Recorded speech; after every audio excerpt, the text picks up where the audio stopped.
ਕਈ ਦੋਸਤ ਨੇ ਨਾਲ ਹੀ ਨੇ ਮੇਰੇ ਕਹਿੰਦੇ ਕਿ ਤੁਸੀਂ ਨਮਾਜ਼ ਜਲਦੀ ਪੜ੍ਹ, ਮੈਂ 12 ਵਜੇ ਤੋਂ ਬਾਅਦ 12:30 ਪੜ੍ਹ ਲਈ, ਬਾਅਦ ਜੁਮੇ ਦੇ ਨਾਲ ਕੋਈ ਮਜਬੂਰੀ ਹੈ ਕਿਸੇ ਦੀ ਪੜ੍ਹ ਲਈ। ਇਹਦਾ ਤਸ਼ਰੀਹ ਕਰੋ ਥੋੜੀ। ਅੱਛਾ, ਕੀ ਹੁਣ ਪੁੱਛਿਆ ਜੇ ਦੱਸੋ।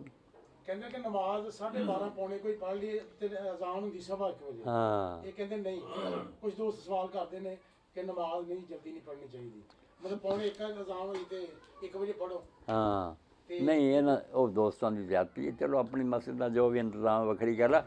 ਹੁਣ ਆਹ ਦਿਨ ਜਿਹੜੇ ਸਰਦੀਆਂ ਦੇ ਇਹਦੇ 'ਚ ਜਿਹੜਾ ਨਾ 1:15 ਪੜ੍ਹਨੀ ਇਹ ਤੇ ਜ਼ੁਲਮ ਹੀ ਆ ਨਮਾਜ਼ ਨਾਲ। ਨਹੀਂ 12 ਵਜੇ ਤੋਂ ਬਾਅਦ ਅਸੀਂ ਜ਼ੋਰ ਦੀ ਪੜ੍ਹ ਸਕਦੇ ਹਾਂ। ਆ ਹੁਣ ਹੀ 12 ਤੇ ਆਈ, ਨਹੀਂ ਤੇ 2-3 ਮਿੰਟ ਪਹਿਲਾਂ ਵੀ ਨਾ 11:55 ਤੇ ਦਿਨ ਢਲ ਜਾਂਦਾ ਸੀ, ਨਮਾਜ਼ ਦਾ ਵਕਤ ਹੋ ਜਾਂਦਾ ਸਾਰੇ ਮੁਸਲਮਾਨਾਂ ਦੇ ਨਜ਼ਦੀਕ।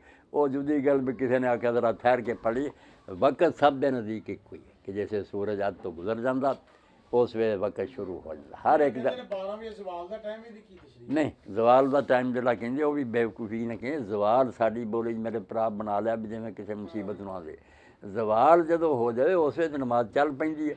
ਜ਼ਵਾਲ ਅਸਲ ਲਾਉਂਦੇ ਆ ਸੂਰਜ ਦਾ ਆਪਣੀ ਜਗ੍ਹਾ ਤੋਂ ਟਲ ਜਾਣਾ, ਸਿਰ 'ਤੇ ਸੀ ਨਾ ਐਂ ਜ਼ਰਾ ਅੱਗੇ ਹੋਇਆ ਜ਼ਾਰਤ ਸ਼ਮ, ਸੂਰਜ ਆਪਣੀ ਜਗ੍ਹਾ ਸੇ ਹਟ ਗਿਆ। ਇਹ ਹਟ ਜਾਣ ਨੂੰ ਆਦੇ ਜ਼ਵਾਲ ਕੋਈ ਮੁਸੀਬਤ ਦਾ ਨਾਂ ਨਹੀਂ ਜਿਵੇਂ ਅਸੀਂ ਆਪਣੀ ਬੋਲੀ ਸਮਝਦੇ। ਉਹ ਤਾਂ ਸਗੋਂ ਜ਼ੋਰ ਦਾ ਵਕਤ ਸ਼ੁਰੂ ਹੋ ਜਾਂਦਾ ਜਦੋਂ ਟਲ ਗਿਆ ਆਪਣੀ ਜਗ੍ਹਾ ਤੋਂ, ਜ਼ੋਰ ਚੱਲ ਪਈ। ਅਵਲ ਵਕਤ ਪੜ੍ਹੇ ਤਾਂ ਬਿਸਮਿल्लाह, ਹੁਣ ਸਾਰੇ ਵੇਖ ਕੇ ਪੜ੍ਹ ਲੈ ਤਾਂ ਵਕਤ ਜ਼ਰਾ ਲੰਬਾ ਹੀ ਹੈ।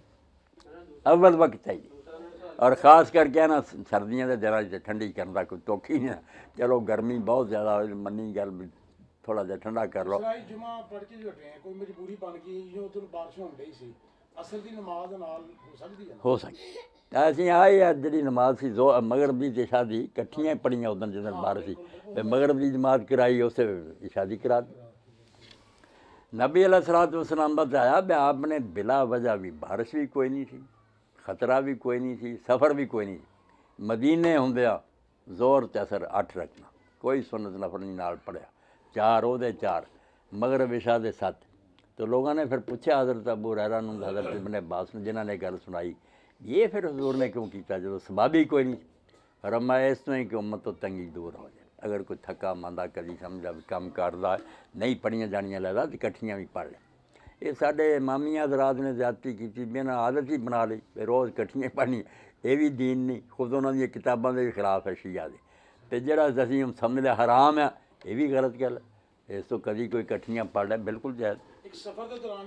सफ़र के दौरान तो बिल्कुल नेकी, सफ़र से नहीं पूरी नहीं पढ़नी। ये जो अपने रूप नबी अलैहिस्सलाम अगर चलन लगते सी ना तो जोर का वक्त हो गया, उस दोवें मुका के ना फिर चल रही। अगर चल रहे होंगे सी जे चल रहे होंगे सी तो फिर जोर नूं लेट करना, जदों असर के वक्त से जाके ठहरना उस दोवें इकट्ठियां पढ़नी। ये जमा जी ना सफ़र च बीमारी च बारिश च ये तो बिल्कुल ठीक है। मैं जिद करे कोई आदमी तो अपनी मर्जी सुन्नत के मुताबिक इकट्ठियां ठीक है, तो बिला वजह भी कदी कदी कर लै वो भी कर सकता, आदत ना बनावे।